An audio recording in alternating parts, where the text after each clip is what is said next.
Гласот на Америка на македонски. Преку една деценија вашиот прозорец кон САД. А сега, директно од студиото во Вашингтон. Добро вечер. Го гледате ТВ журналот News Flash на Гласот на Америка на македонски јазик. Јас сум Лилица Китановска. Секретарот за одбрана на САД Леон Панета пристигна во Кабул во ненајавена посета, каде посредбата со афганистанскиот министер за одбрана кажа дека засолништето што Пакистан го дава на терористи е растечка загриженост. Што уште кажа, гледајте понатаму, почнуваме со вестите. САД доаѓаат до границата на трпеливоста, рече Панета во Кабул и го поттикна Пакистан да преземе акција против бунтовниците кои ги напаѓаат американските сили во Афганистан. Панета дојде во Афганистан да разговара за војната со армиските представници, вклучувајќи го и командантот на американските и НАТО сили во Афганистан, американскиот генерал Џон Ален. Председателот Барак Обама синоќа собра ентузијастичка група поддржувачи на истополови бракови кога беше на настан за собирање пари во Лос Анџелес. Председателот од Калифорнија денеска продолжува за Невада, каде на Универзитетот во Лас Вегас ќе одржи говор за неговите планови да им помогне на студентите да ги исплатат своите кредити. Компанијата Walt Disney ќе стане прв американски медиумски гигант кој ќе забрани рекламирање на нездрава храна на своите радио и телевизиски мрежи и на својата интернет страница. Мишел Обама, првата дама на САД, која исхраната на децата ја зеде како своја кауза, додека е во Белата куќа, ја поздрави одлуката. Оклахома Тандерс стана првиот тим во историјата на NBA што победи во 4 последователни надпревари во финалето по конференција, откако губеа со 2:0 во серијата најдобар од 7. Вечерва по источната конференција играат Мајами Хит и Бостон Селтикс во Бостон. Последните анкети пред повторните избори во Грција на 17 јуни покажуваат дека двата најголеми конкуренти се изедначени. Економската криза ги подели грците, кои се чини дека различно гледаат на причините и на решенијата за финансиската пропаст на државата. Колегата Хенри Риджвел известува од Атина дека политичкиот застој само ја зацврстува оваа поделеност. Проблемите во индустријата не може да бидат полоши од ова. Работниците на фабриката за челик Хелени Халивургија штрекуваат повеќе од 200 денови. Јоргос Сифониус е председател на работничкиот синдикат.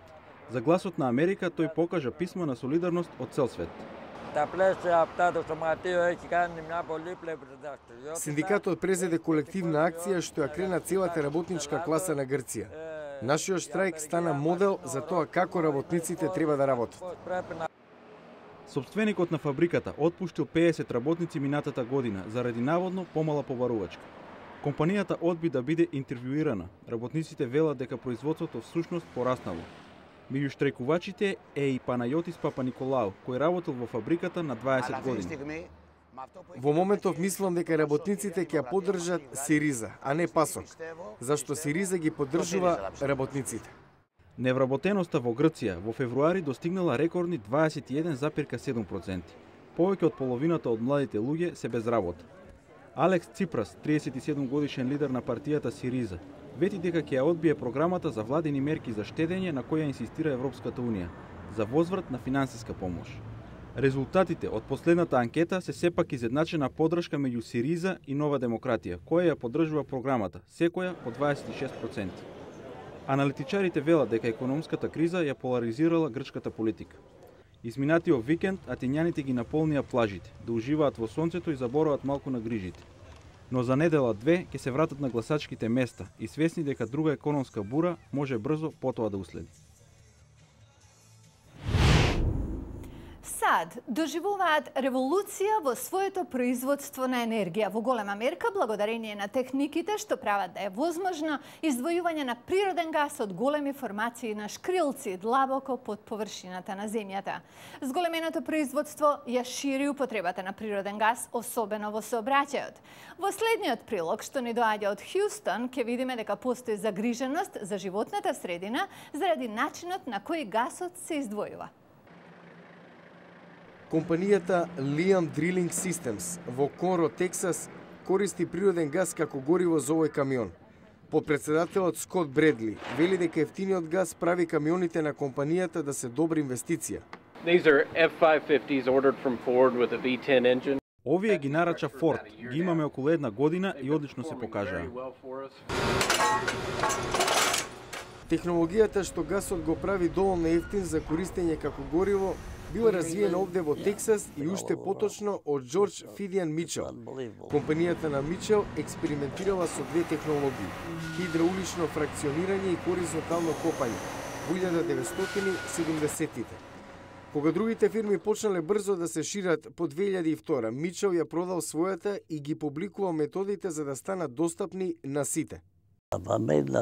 Заработив доволно пари и сакав јавно да се знае што се случило. Многумина веруваат дека Мичел заслужува да биде признаен за овој пробив во науката. Но Емили Вурт од групата за животна средина, следење на храната и водата, вели дека кај жителите во подрачјата каде се копа има многу загриженост.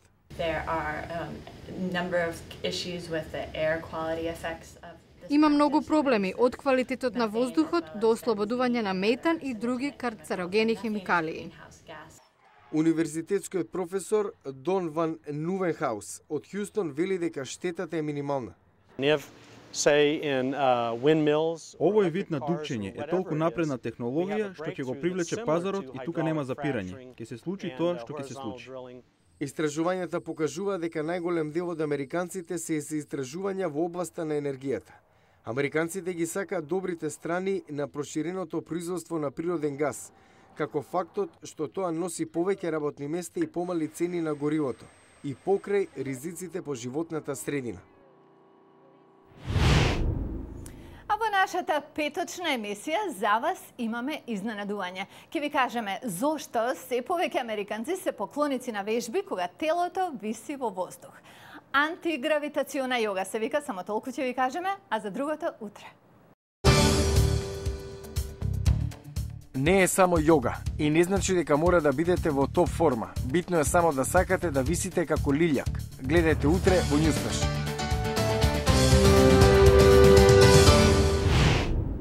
Ова е се за денеска. Јас сум Лилица Китановска, а вие го гледавте Ньюсфлеш на Гласот на Америка.